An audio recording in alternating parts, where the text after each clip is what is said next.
Silencio, por favor. Vou a ter que pedirlles silencio unha vez máis, e se non pedirlle que se... Se me permiten un momentiño, verdade? Eu esta mañán pedín disculpas públicas, o fixen diante da prensa, o fixen nas redes sociais e non teño ningún inconveniente en volver a facelo nestes momentos.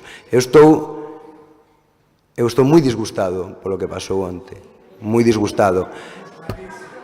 Vostedes poden creerme ou non, evidentemente están no seu dereito. Eu estou moi disgustado. O que pasou onte non o merecían. Nin a Cofradía da Virxe do Rosario, nin a Asociación Faro de Monte Alto, nin toda a xente que estivo traballando ou que quiso disfrutar. Si teño que decir moi claro que non houbo ningunha intencionalidade por ninguén deste goberno de que pasase.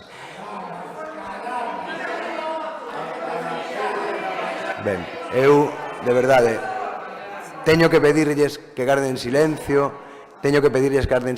se me queren escoitar, me escoitan, e se non lle pido que abandonen o pleno, porque non se pode berrar neste salón de plenos. Foi un lamentable erro por parte da concesionaria, que a concesionaria recoñeceu no día de onte.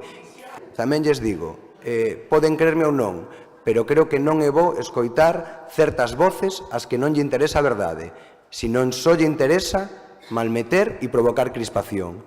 E despois veñen as amenazas de morte e despois veñen os problemas, e ninguén se fai responsable diso. Silencio, por favor, vamos a continuar co pleno. Que voces, que voces. Silencio, por favor, vamos a continuar co pleno. Que voces, señor Ferreiro. Silencio, por favor, que voces, señora Gallego.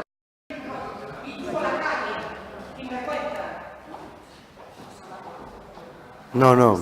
Y esta corte las traía para ti, porque yo me voy a morir antes que tú, para dejártelas para tu tumba. Porque no vas a tener ninguna. Joder, Dios mío, de verdad.